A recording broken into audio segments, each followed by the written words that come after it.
chrétienne, creuser la Bible, servir Christ, le podcast d'Angie et Aurélie. Qu'est-ce que la culpabilité ? Est-ce que la culpabilité est forcément un péché ?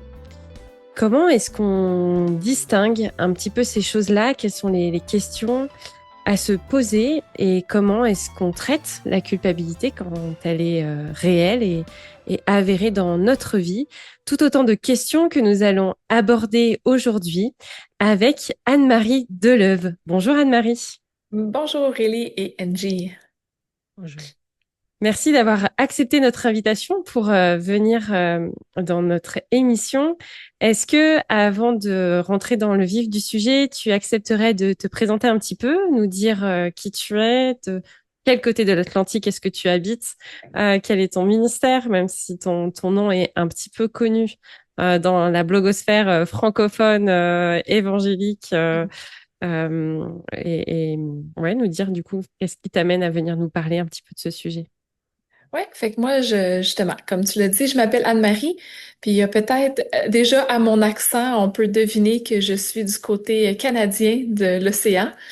Avec mon nom de famille, les gens des fois me le demandent, parce que oui, j'ai un nom belge, mais j'ai jamais mis les pieds encore en Belgique, là. C'est pas quelque chose que j'ai fait. Dieu voulant peut-être un jour. J'ai vraiment à cœur d'aider les gens à mieux saisir la personne de Dieu. Parce que au travers de différentes souffrances que moi j'ai vécues, surtout au secondaire, j'ai vraiment vu comment il est suffisant dans sa personne. Fait que comment sa grâce, sa fidélité. Fait que c'est tout ce cheminement-là que par lui, là, j'ai décidé de vraiment aller en counseling.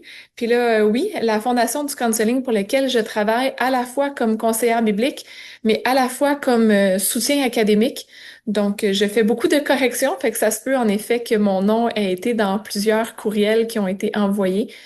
Mais j'aspire vraiment là, de mon petit coin de pays, partager ce que Dieu m'a montré, puis continuer d'apprendre à connaître qui il est pour continuer de moi à mieux appliquer, mais de le faire connaître aussi. Que- hmm. Excellent. Et aujourd'hui, nous avons choisi le sujet de la culpabilité pour que tu viennes nous en parler, car c'est un de tes sujets que tu as déjà enseigné. Et j'aimerais commencer avec une définition. Qu'est-ce que Hmm. signifie, qu'est-ce qu'on entend par la phrase « je ressens de la culpabilité » ? Ouais.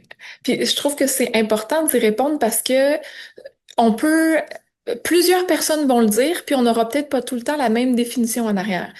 Puis en y réfléchissant encore, en me préparant, je me disais, quand on dit «Ah, je me sens mal» ou «je me sens coupable» ou «je ressens de la culpabilité», il y a des fois que on est capable de réaliser que c'est parce qu'on a fait quelque chose de mal. Donc, soit moralement, bibliquement, légalement. Mais des fois, on ressent de la culpabilité parce qu'on a blessé quelqu'un d'autre.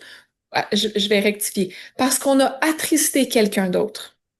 Puis là, on se sent tellement mal d'avoir fait du tort, mais peut-être qu'on a attristé quelqu'un en faisant quelque chose de bien, puis qu'on ne devrait pas ressentir de la culpabilité. Fait que ça devient compliqué à savoir que quand je ressens ce sentiment-là, cette émotion-là, qu'est-ce que je fais avec, dépendamment de où je me trouve là. Est-ce que j'ai vraiment fait quelque chose de mal devant Dieu?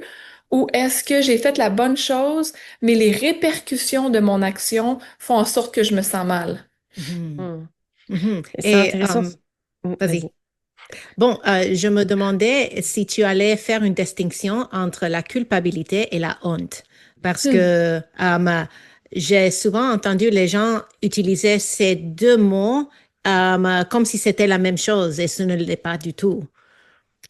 Oui, puis c'est vrai que dans notre langage commun, des fois, on fait pas, on a beau, notre langage francophone est riche, puis des fois, on fait pas la distinction entre certains mots. Fait que, quand on lit sur le sujet, souvent, c'est défini comme la honte.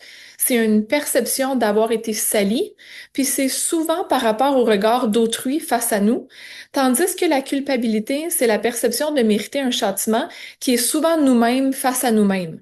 Hmm. Fait que la honte, il y a souvent un regard extérieur, puis la culpabilité un peu plus intérieure. Est-ce que tu serais d'accord avec cette définition-là, distinction? Non, Mm. c'est un bon commencement. Je pense que Hmm. c'est un sujet que dans la Bible, nous voyons souvent les deux et la Bible ne les utilise pas de manière interchangeable. Donc, je pense que c'est bien ce que tu expliques et je pense qu'on pourrait faire tout un épisode sur la honte. Oui, Mm. définitivement. Puis je pense que la manière que Dieu l'emploie dans la Bible, ça porte parfois à confusion parce qu'on dirait qu'il y a des gens qui ressentent de la honte et que c'est une bonne chose. La même chose avec la culpabilité. Puis là, on rentre dans certains versets qui nous disent, ben, est-ce que je devrais me sentir honteux ou pas maintenant que Jésus a tout payé ou coupable ou pas maintenant que Jésus a tout payé? Hmm. Mm. Mm. Il y a un aspect de la culpabilité qui est aussi intéressant, c'est quand on ressent une forme de culpabilité alors qu'on est victime d'une agression et qu'on n'a pas forcément commis quelque chose, mais on se sent coupable comme si on avait une part de responsabilité dans ce qui s'était passé. Et justement, est-ce que tu pourrais nous donner une définition de la culpabilité? Tu as parlé déjà d'une émotion. Euh, c'est peut-être intéressant de revenir sur ça. Et pourquoi est-ce que c'est pertinent d'avoir une définition claire sur ce genre d'émotion, justement? Ouais. Puis là, comme tu as dit, Aurélie, je pense que les gens dans des abus ou quand on est victime du péché d'autrui, on va mélanger encore la culpabilité puis la honte. Mm, Euh, et puis la responsabilité devant Dieu est complexe aussi. Fait que mm, si je définis, puis là encore, entre l'émotion et la position, ça peut être un peu différent. Fait que si je définis l'émotion de la culpabilité comme une perception, un ressenti, puis là, on va mettre à tort ou à raison parce qu'il faut y réfléchir, mais que l'on mérite un châtiment. Puis là, la position, ça veut dire je suis trouvé coupable de quelque chose et donc je mérite un châtiment. Fait qu'il peut y avoir une petite distinction encore entre la réalité, si je veux dire, et l'émotion, bien que l'émotion peut être liée avec une réalité, mais pas toujours. mm. Et est-ce que tu penses que, bon, on va peut-être partir en roue libre là, mais parce que il me semble, enfin, je crois voir une forme de lien entre une non-gestion de la culpabilité Hmm. et la victimisation, dans le sens où euh, je, je suis non coupable, donc je mérite un traitement de faveur, ou je Hmm. suis coupable et donc je mérite un châtiment. Est-ce que tu penses que du coup, il y a une forme de nécessité à traiter cette culpabilité euh, sans trop tarder, sous une certaine forme dans notre vie chrétienne d'une manière générale, pour éviter de basculer dans un état d'esprit, dans un mode de vie qui n'honore pas le Seigneur? Donc, ta question, c'est euh, Elle est bizarre, ma lorsque... question. Ouais. Non, mais est-ce qu'il y a un danger de ne pas adresser la culpabilité à la fois pour glisser dans... Mais comme Ouais. c'est pas ma faute, j'ai des droits et des privilèges que les autres n'ont pas, ou vu que c'est de ma faute, je vais me garder prisonnier des conséquences. C'est Hmm. bien ça? Ouais, c'est ça, ouais. OK. Hmm. Puis oui, définitivement. Moi, je pense que euh, c'est sage d'adresser parce que ça nous permet de faire les distinctions, puis ça nous permet de voir la richesse de la parole de Dieu qui a une réponse avec dans ces distinctions-là. Hmm. Exemple, comment on adresse quelqu'un qui subit le péché sans que cette personne-là tombe dans je dois me défendre ou je dois me donner des droits pour me protéger.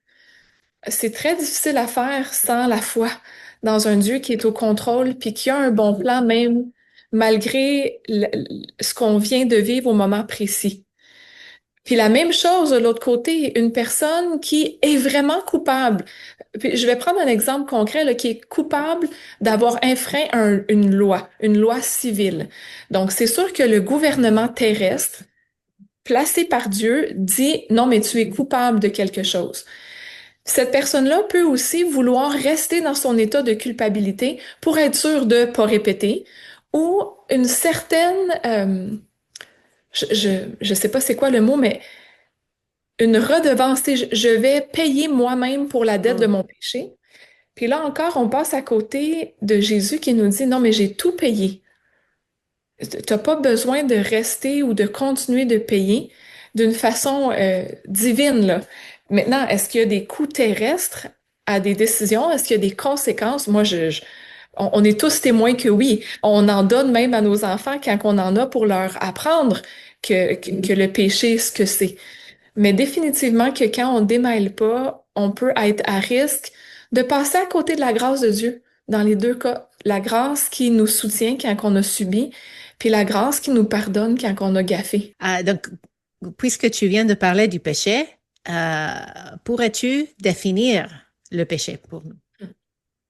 Ben, je pense qu'une chose qui est importante à se rappeler quand on parle de péché, c'est que c'est toujours établi par Dieu, puis c'est toujours,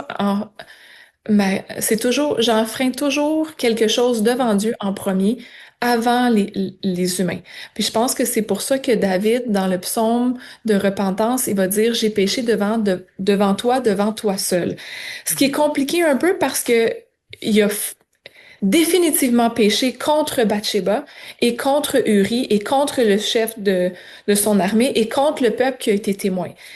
Mais il réalise que premièrement, il y a un impact dans la relation avec Dieu. Hmm. Puis je pense que des fois, on oublie ça, puis là, on règle Hmm. sur une sphère horizontale, donc d'une relation à une autre terrestre, puis on oublie l'impact devant Dieu, puis on oublie aussi la grâce que Dieu accorde, donc on a de la misère à recevoir la grâce dans nos relations. Fait que je pense que puis l'autre chose que j'ajouterais, c'est que moi, je suis profondément convaincue que je me trouve dans une bulle de nature pécheresse. Puis ce que je veux dire par là, c'est que tout notre monde a été affecté par la chute. Puis ça veut dire que même quand j'essaie de faire le bien, c'est quand même affecté par le péché. Ce qui fait en sorte que des fois, c'est peut-être pas selon la liste là, des 10 commandements précis, je ne tuerai pas, mais que c'est dans la grande catégorie de j'arrive pas à faire le bien comme j'aimerais ou comme Dieu l'aurait fait s'il avait été dans mes souliers. Fait que pour moi, le péché, c'est vraiment une offense qui, qui, qui détruit ma relation avec Dieu, donc qui affecte ma relation avec Dieu, qui a des répercussions terrestres. Maintenant, il y a des offenses précises. Tu ne tueras point, tu aimeras ton prochain comme toi-même. Puis même cette catégorie-là, là, il y en a des choses qui rentrent dans tu aimeras ton prochain comme toi-même. Euh, Est-ce que ça veut dire que je m'oublie complètement toujours pour mon prochain? Ça devient compliqué à savoir. Mais définitivement que quand je me compare à Dieu, à son service, à Jésus sur terre, aimer son prochain, là, il y a toutes sortes de choses que je fais qui rentreraient dans ah ben c'était pas la bonne chose à faire. Mm. Et Mm. c'est grand le péché. Mm. Alors, la joie que nous avons, c'est d'avoir dans la parole un Dieu qui nous relève et qui a de l'espoir à donner à ceux qui sont empêtrés dans toutes ces questions-là. Euh, quels sont les encouragements que tu donnerais, encouragements bibliques, à une personne qui croule sous la culpabilité? Ouais. Moi, j'aime vraiment Romains 8. Mhm. Et j'aime vraiment que Romains 7 soit avant Romains 8. Mm. Parce que, bon, peut-être que c'est juste moi, mais des fois, je glisse en me disant, ah, mais c'est Paul, sa vie était pas facile. C'est définitivement pas facile dans le sens qu'il a vécu beaucoup d'épreuves, mais sa foi était tellement forte, tu sais. Mais quand on lit Romains 7, puis qu'on voit son, je sais pas si on peut utiliser le mot désespoir parce que c'est pas ce que lui utilise, mais qu'on voit comment il trouve ça difficile. En effet, je ne fais pas le bien que je veux, mais je fais au contraire le mal que je ne veux pas. Puis il continue sur quelques versets en terminant au verset, fait que le chapitre 7, verset 24. Malheureux être humain que je suis, qui me délivrera de ce corps de mort? Il n'utilise pas le mot culpabilité, OK, dans ce partie de chapitre-là, mais on voit qu'il y a une lourdeur à réussir à faire le bien, puis il y a une lourdeur, un découragement de dire est-ce que j'y arrive? Puis c'est après ce paragraphe-là qui va dire au chapitre 8, verset 1, il n'y a donc maintenant aucune condamnation pour ceux qui sont en Jésus-Christ. Puis j'aime aussi plus tard dans le même chapitre au verset 33, qui accusera ceux que Dieu a choisis? Puis j'aime le fait qu'il n'y a pas une liste après. Il n'y a pas un ni moi, ni toi, ni les gouvernements, ni les amis, ni les ennemis. Il n'y a aucune liste. C'est juste, c'est comme impliqué que la réponse, c'est personne. Personne peut accuser ceux que Dieu a choisis. C'est Dieu qui les déclare justes. Et c'est pas au futur, c'est au présent. Il y a une déclaration divine, puis, même ce mot-là, déclarer, tu sais, quand nous, on déclare quelque chose, ben, en tant qu'humain, on peut revenir sur notre parole, on peut douter, on peut... Mais quand Dieu déclare, là, ça devient un fait immuable qui ne peut pas changer, qui ne peut pas être altéré, qui peut pas s'effacer avec le temps. C'est vraiment encourageant de dire qui les condamnera? Personne. Puis au verset 34, il continue en disant qui les déclarera, qui les condamnera? Jésus-Christ est mort, bien plus il est ressuscité. Il est à la droite de Dieu, il intercède pour nous. Puis là, on a la preuve de comment ça c'est possible. C'est pas possible parce qu'on est des bonnes personnes. C'est pas possible parce qu'on paye le prix nous-mêmes. C'est pas possible parce que les autres nous pardonnent. C'est pas possible parce qu'on devient parfait puis qu'on fait plus de gaffes. C'est possible parce que Jésus-Christ est mort. Une chance, il est ressuscité. Puis une étape de plus, il intercède pour nous. Mm. C'est tellement encourageant. Mm. Mhm. Absolument. Et peut-être tu viens de répondre à cette question de comment aider une personne qui se sent coupable. Oui, définitivement. Il y en a plein d'autres hein, versets qui parlent de l'importance de retourner à la grâce. Je pense que Paul fait similaire dans Timothée quand il va parler. euh, il va mentionner, moi qui étais auparavant un blasphémateur, un persécuteur, un homme violent. Cependant, il m'a été fait grâce. Puis le verset suivant, et la grâce de notre Seigneur a surabondé. Verset 15, cette parole est certaine et digne d'être acceptée. Jésus-Christ est venu dans le monde pour sauver des pécheurs. Je suis moi-même le premier d'entre eux. Mais il m'a été fait grâce. Tu sais, à l'intérieur de 4 versets, il mentionne la grâce 3 fois. C'est pas que Paul se sentait au-dessus des gens, il se sentait pas arrivé dans la course, mais il comprenait que la grâce de Dieu avait effacé, pardonné, payé. Quels sont, comment tu vois les défis communs de notre société chrétienne quand on parle de culpabilité? Je trouve qu'il y a beaucoup de confusion. Et comment tu vois les choses, toi? Mais justement, parfois, je pense qu'on adresse rapidement la justification et le pardon de Dieu. Puis il faut le faire. Je viens de le faire. Fait qu'il faut le faire. Mais si une personne est réellement coupable d'avoir enfreint la loi divine ou une loi civile, puis qu'on va, ah mais non, mais fais-toi-en pas, Dieu a tout payé. Je pense qu'on oublie de bien représenter la totalité de la personne de Dieu, qui est quand même un Dieu juste. On oublie d'adresser le fait que ça a coûté très, très cher à Christ pour nous donner accès à la justification puis au pardon. Puis c'est là que je pense qu'on trouve comme 2 catégories de personnes, ben, pour faire ça simple, hein.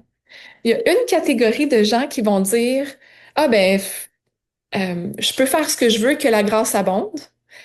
Puis ces gens-là, ils aiment bien ce qu'on appelle le antinomiste. C'est pas de loi, pas de règlement, on est libre. Non, il n'y a plus de culpabilité. J'ai même pas besoin de réfléchir à ça. La grâce surabonde. Puis de l'autre côté, on a ceux qui comprennent peut-être plus la justice que la grâce. Puis là, ils font comme, non, j'ai mal agi, puis je dois faire des pénitences. Je sais que c'est plus un mot qu'on utilise beaucoup dans nos églises, mais subtilement, je pense qu'il y a des chrétiens qui le font. Qui, fait que des 2 côtés, comment on va rééquilibrer pour revenir à la fois à non, Dieu est un Dieu juste et ça a coûté cher. Et si tu as des conséquences terrestres, porte-les pas comme une punition, parce que c'est vrai que Dieu a pu payer la punition, mais porte-les comme des conséquences pour t'aider à grandir en sanctification. Puis de Mhm. l'autre côté, si tu t'écroules sous le poids de ta propre faute, de dire, ça suffit, il faut que j'accepte la grâce et par la foi, que je comprenne que je suis pardonnée, puis je peux pas ajouter au prix qui a déjà été payé à la croix. Je peux pas, ça ne se fait pas. Mm. Fait que c'est Mhm. comme un peu les deux pôles que je pense voir.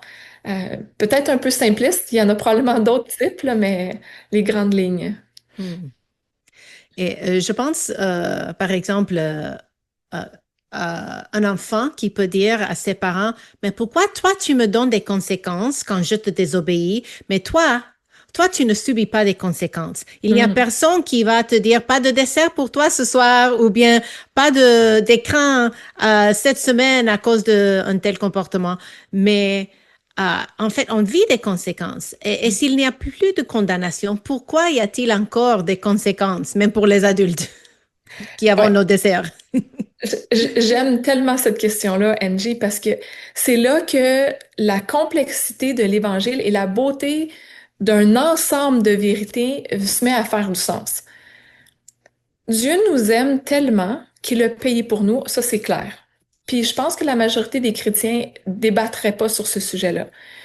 Mais on a de la difficulté à saisir comment après Dieu peut être bon d'utiliser des conséquences, pas pour nous punir, mais pour nous sanctifier. Fait que là, je ne trouverai peut-être pas la référence, mais je pense que c'est dans Deutéronome à vrai dire, à plein de places, Dieu dit qu'il est un bon papa qui nous reprend. Puis là encore, on a de la difficulté parce que ce qu'on voit dans nos enfants, puis ce qu'on voit chez nous, c'est qu'on n'aime tellement pas les conséquences qu'on se dit, mais comment est-ce qu'un bon papa peut nous donner des conséquences, puis que ça soit encore bon? Puis là, c'est là que je pense qu'on oublie que Dieu veut nous rendre semblables à lui, mais c'est aussi ce qu'on veut nous. Fait que, bon, j'ai encore des désirs très charnels, mais je le sais que dans le cœur de mon cœur, au plus profond, le Saint-Esprit nourrit un désir de grandir à sa ressemblance, de vraiment glorifier Dieu. Puis si dans ma tête, j'arrive à réfléchir entre vivre comme je veux et vivre pour sa gloire, j'ai déjà choisi vivre pour sa gloire. Ça a été mon choix au salut, c'est mon choix à tous les jours, c'est vraiment ce que je veux. Mais de temps en temps, justement, comme Paul le dit dans Romains 7, mais ma chair semble prendre le dessus, puis je ne glorifie plus Dieu. Fait que j'ai besoin de le réaliser, ça. Parce que le but, mon objectif, ma course, c'est de glorifier Dieu. Fait que ça prend des conséquences pour m'aider à être attentive à ce que je fais de pas correct. Pas pour me détruire, pas pour me condamner, pas pour, tu sais, écraser, mais vraiment pour édifier, pour me débarrasser de quelque chose que de toute façon je veux plus, vu que je veux la gloire de Dieu. Maintenant, c'est un peu plus compliqué avec nos enfants parce que nos enfants on ne sait pas tout le temps s'ils sont au Seigneur ou pas. Donc, est-ce qu'ils ont besoin de des punitions parce qu'ils ont péché, puis il y a encore une punition parce qu'ils n'ont pas déposé ça au pied de Jésus? Ou est-ce qu'ils ont des conséquences pour les aider à se détacher et grandir à la ressemblance de Christ? Là, c'est un peu plus difficile. Je pense que c'est plus du cas par cas, mais définitivement qu'en tant qu'adulte, j'espère, puis il faudrait demander à mes enfants, de réussir à leur dire, oui, Dieu m'a repris. J'ai appris ça, ça m'a fait mal, mais c'est bon parce que je peux mieux le glorifier maintenant. Mm. Je pense que je leur dis, mais comme je dis, il faudrait leur demander. Et puis même si on n'a pas quelqu'un qui nous prive de dessert, on a quand même une conscience qui est là et qui aussi avec lesquelles il faut assumer les conséquences de nos mauvais choix de vie. Mhm, Et mhm, je trouve que le temps qui a besoin de passer, Hmm. être allégé de certains de certains sentiments de culpabilité et parfois beaucoup trop longs. Mm.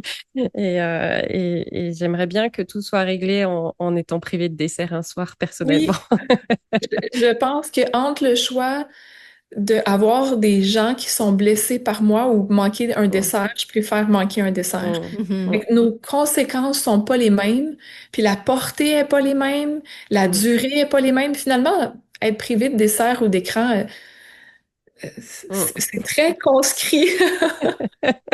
Ouais. Exact. Mm. Il n'y a donc plus de condamnation pour ceux qui sont en Jésus-Christ, mais alors quel espoir peuvent avoir ceux qui Hmm. subissent les conséquences des péchés des autres dans leur vie d'une manière directe. On a parlé des victimes d'agressions sexuelles au début de cet épisode. Euh, Quel espoir est-ce que tu donnes? Hmm. C'est, c'est, c'est une question difficile parce que Mm, répondre en peu de temps, j'aimerais pas que les gens perçoivent que je manque de grâce ou de compassion, mais je pense que la réponse se trouve encore en Christ. Je le sais que la réponse se trouve encore en lui. Fait que j'aime beaucoup le passage dans Psaume 103, le verset 6 qui dit l'Éternel fait justice, il fait droit à tous les opprimés. mm, Il n'y a pas d'exception. Il y a pas.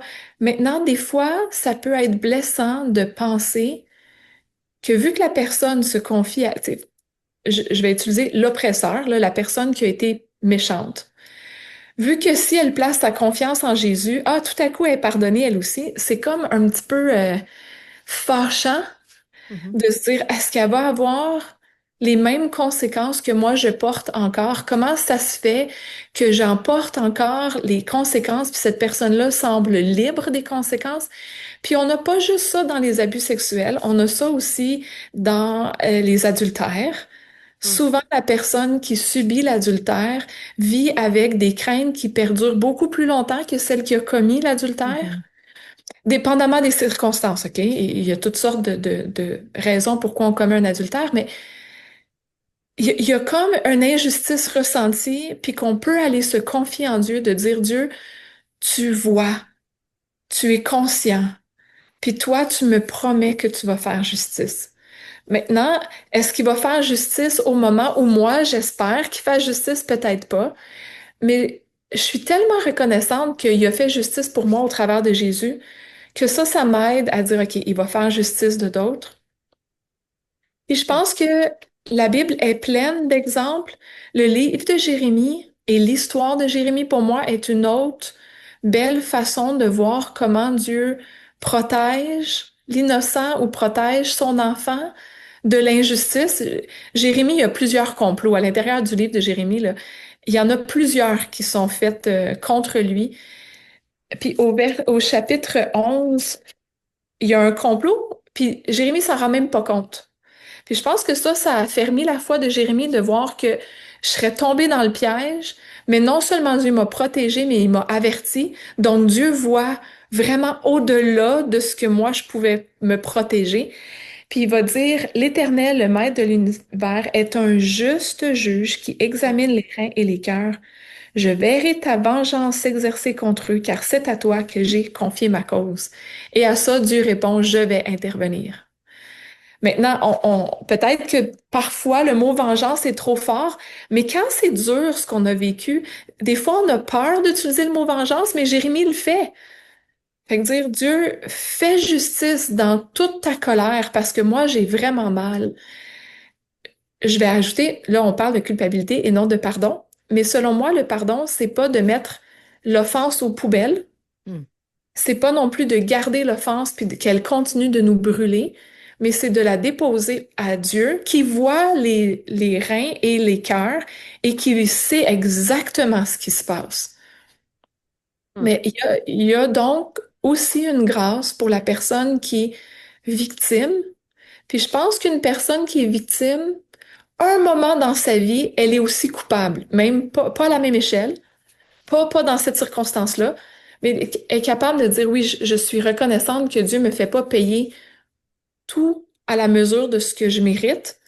Fait que Dieu, aide-moi à accorder ce que tu accordes aux autres aussi. Mais c'est pas simple. Il faut être entouré. Il faut en parler souvent, puis il faut comprendre que le pardon, c'est pas un processus à faire une fois, Mm, mais un processus quotidien. mm. Mm. Et en lien avec ce que tu viens de dire, quoi faire lorsqu'on subit le péché d'autrui s'il n'y a plus de condamnation? Ouais.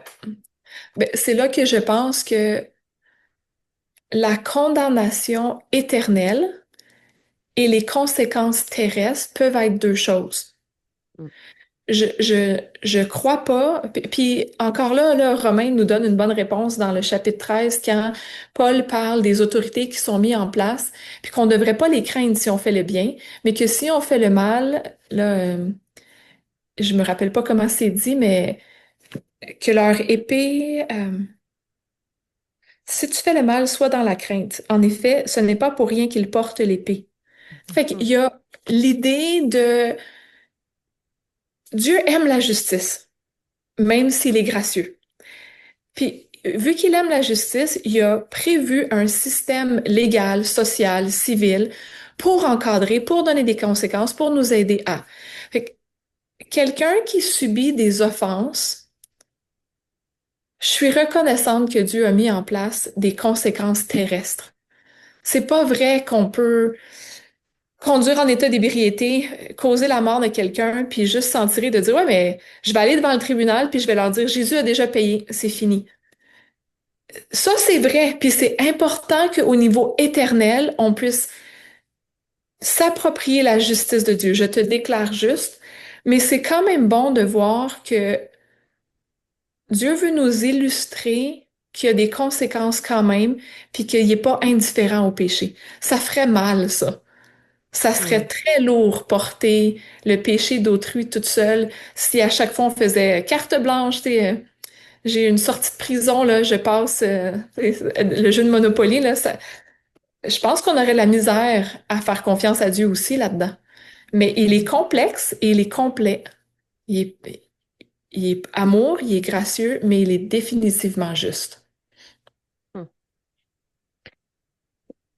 Il y a peut-être la notion de la fausse culpabilité dont on n'a pas beaucoup parlé et qui me semble peut-être important d'aborder. Admettons, par exemple, un truc qui arrive souvent, euh, une discussion entre deux sœurs qui tourne pas très bien, puis il y en a une qui fait une remarque, l'autre est un petit peu blessée, mais en fait la remarque pris hors contexte n'avait rien de volontairement blessant, c'était simplement Mhm. une remarque. Mais cette amie est blessée par cette remarque et vient exiger une forme de pardon de la part de son ami en lui disant, voilà, tu m'as blessé, j'attends que tu me demandes pardon. Comment est-ce tu conseillerais un petit peu cette personne qui viendrait te voir en te disant, bah, en fait, enfin, j'ai rien fait contre elle euh, par rapport à ça. Ah, j'aime ça, moi, les questions comme ça. Tu sais, tantôt, quand je disais que c'est important de réaliser que chacune même de nos bonnes actions est teintée par la chute, par notre nature pécheresse. Je pense que de réaliser l'ampleur, le potentiel, ça veut pas dire que j'ai le potentiel de faire le mal à son extrême. C'est pas ça que je veux dire. Mais si je suis capable d'admettre que tout mon être est déchu, je suis capable d'admettre que même quand j'essaie de faire le bien, ça se peut que ça n'ait pas les, les résultats que j'espérais. Vraiment, là, souvent, on est maladroit. Puis là, pour toutes sortes de raisons. On est maladroit parce que on connaît pas ce qui va faire réagir l'autre personne dans ses sensibilités à elle, vu qu'elle est dans une nature pécheresse. Fait que des fois, on est super bien intentionné devant Dieu. Il voit notre cœur, il le sait qu'on voulait bien faire. Même des fois, on va obéir à Dieu, puis ça va quand même avoir un résultat désagréable ou ça va avoir blessé quelqu'un. Maintenant, je pense que vu que le deuxième commandement, tu sais, quand on résume les commandements, c'est aime Dieu de tout ton cœur et ton prochain comme toi-même. je peux quand même me poser la question de dire, Dieu, est-ce que je t'ai aimé de tout mon cœur? Puis peut-être que à ça, je vais répondre à ce moment-là précis, oui. Est-ce que j'ai aimé l'autre personne comme moi-même? Puis là, c'est là que ça peut varier comme réponse. Parce que je peux à la fois être à l'aise de dire, Dieu, devant toi, tu le vois, j'étais bien intentionnée, mais il faut quand même que je vois que j'ai blessé l'autre personne, puis je suis capable de dire, je m'excuse de t'avoir blessé, c'était pas mon intention. Je peux essayer de faire attention. Euh, il y a comme une manière, je pense, de réussir à peut-être pas demander pardon là, pour la liste précise des péchés, mais s'excuser de pas avoir réussi à prendre soin comme l'autre aurait voulu. Mm. En même temps, j'espère que la personne qui entend ça comprend que c'est très complexe prendre soin d'une personne à 100% comme l'autre aimerait. Mhm. Puis, à vrai dire, je pense même que moi, j'arrive pas à aimer mon mari comme il aimerait à 100%, puis la même chose le contraire. Mais je pense que c'est une bonne chose, dans le sens que quand il n'y a pas d'affaire à jouer le rôle de Dieu. Fait que Mhm. c'est certain que je vais être limitée pour pointer à quelqu'un de plus grand que moi. Maintenant, j'espère que je suis capable de dire, est-ce qu'on peut s'entendre sur mon intention? Est-ce que tu peux me croire que mon intention n'était pas de te blesser? Maintenant, je comprends que le moyen, ça t'a blessé, puis pour ça, je m'excuse. C'était pas mon but. Mhm. Là, après, fait que je remarque que dans une situation de conflit, souvent, on va mettre beaucoup d'emphase sur un mot précis ou un détail de la conversation ou on va porter des intentions aux autres. Fait que souvent, moi, je dis aux gens, essayez pas de revenir. Déjà, notre souvenir est déjà affecté un peu par le délai ou par nos sensibilités. Mais essayez de réussir à vous pardonner puis vous croire sur les intentions. J'avais pas l'intention, mais je m'excuse de ce que ça a donné. Mhm. Ça peut aider. Ça peut aider. Puis pas utiliser les toujours puis les jamais. J'ai jamais voulu te faire mal. T'as toujours. Ça, c'est dur. Hmm. Depuis qu'on se connaît. Ouais. Mais quand on est blessé, hein, c'est souvent de Mhm. l'exagération parce que c'est une manière de se protéger. Mhm. On pense que ça va nous protéger. Mhm. Et plus on est proche et plus on s'en met dans la poire. Hmm. C'est difficile. Il y a la notion ce qui est intéressant, c'est qu'on a parlé de la notion de la culpabilité vis-à-vis des autres, de la notion de la culpabilité vis-à-vis de Dieu.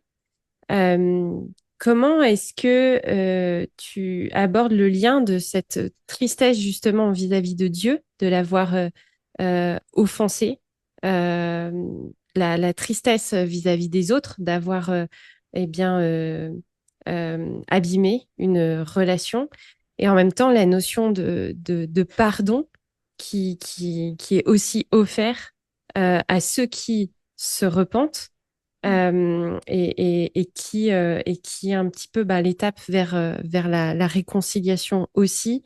Euh, quelles sont tes pensées par rapport à ça?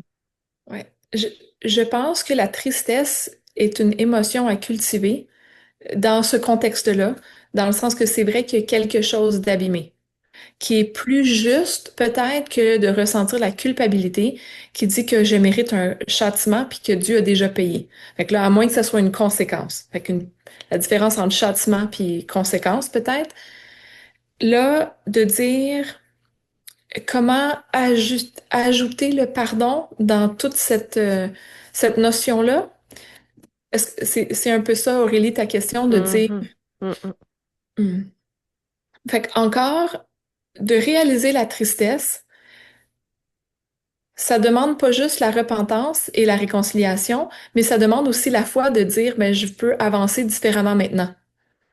Fait que où la réconciliation se trouve même dans la repentance? Est-ce que c'est obligatoirement une étape de la repentance, un peu comme la restitution? Est-ce que la restitution tombe sous la grande catégorie de demander pardon et de se repentir ou sous la grande catégorie d'aimer son prochain? Mhm. Euh, Moi, je pense que dans une relation, la repentance doit toujours se faire, un, devant Dieu, réaliser, par exemple, que j'ai aimé quelque chose plus que Dieu. J'ai essayé par moi-même, à la place de dépendre de Dieu. Peu importe.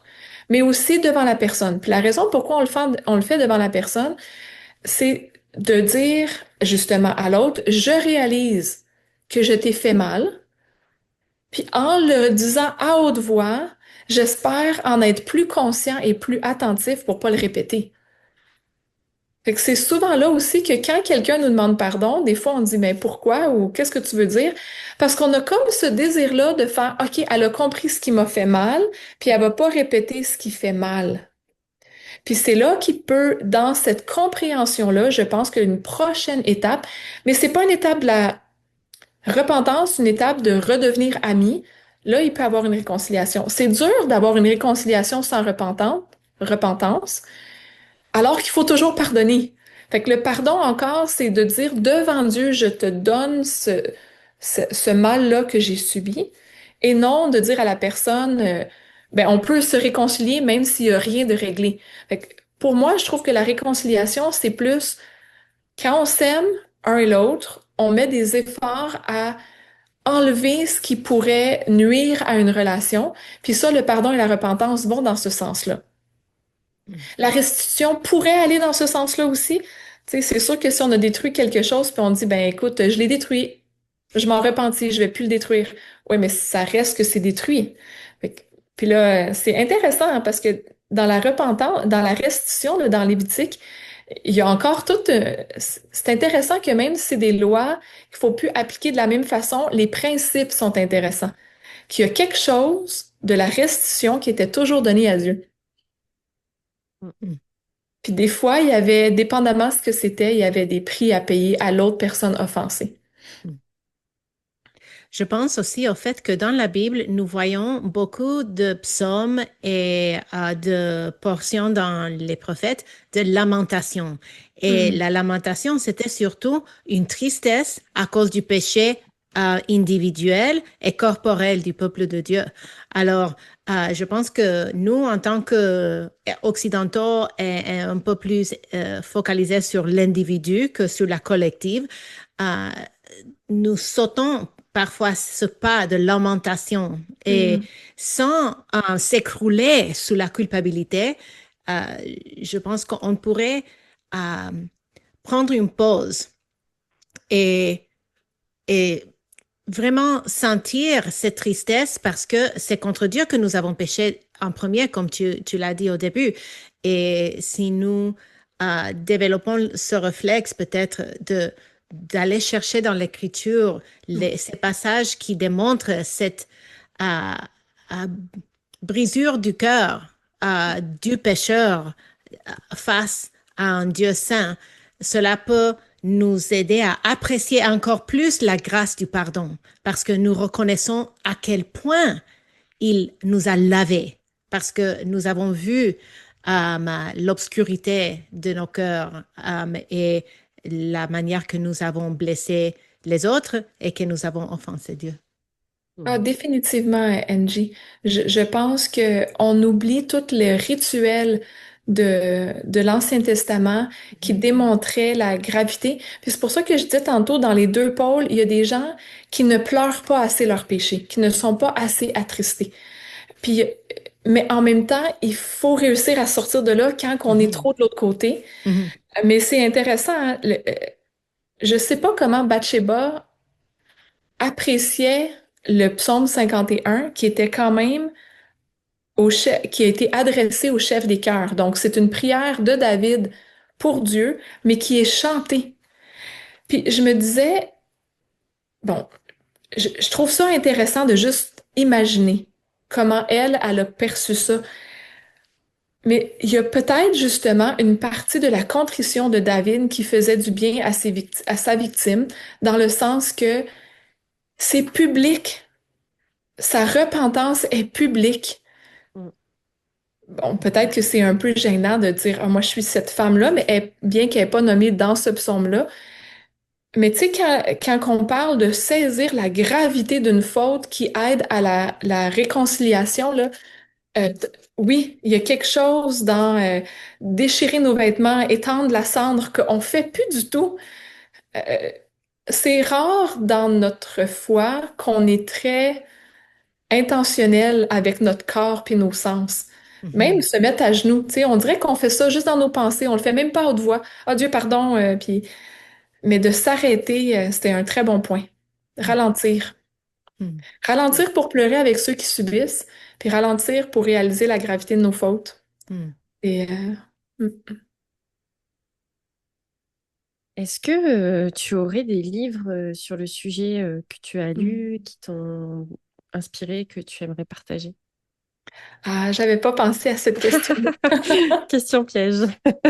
Je sais que le livre Oh Dieu, pardonne-leur de, il me semble que c'est Miller. Il y a un chapitre sur justement la bonne repentance qui est très intéressant par rapport à la culpabilité.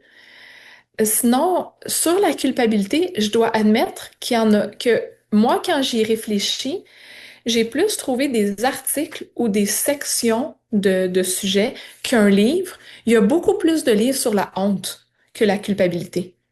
Fait que sur la honte, il y en a quand même plusieurs, mais sur la culpabilité, là, j'ai fait les différents Évangile 21, Tout pour sa gloire, puis j'ai regardé ce qui avait déjà été écrit.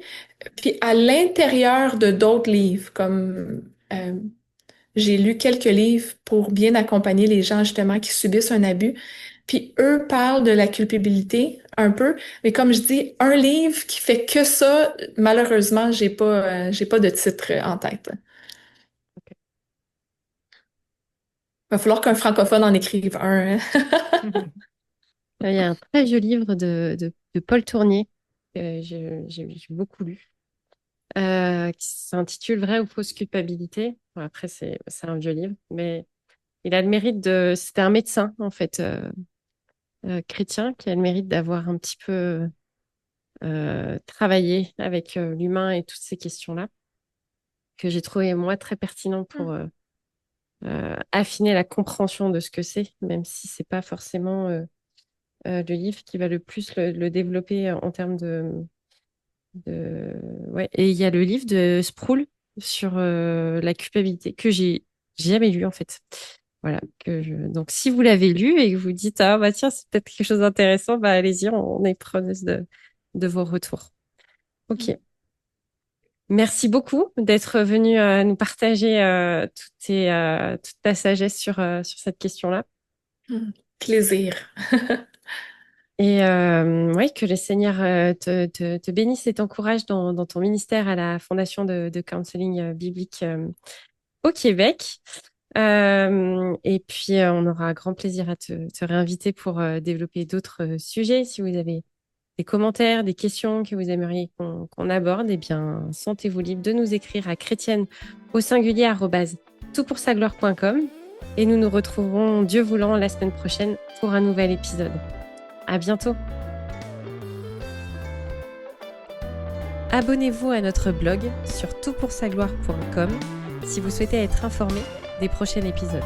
Merci pour votre écoute et à bientôt.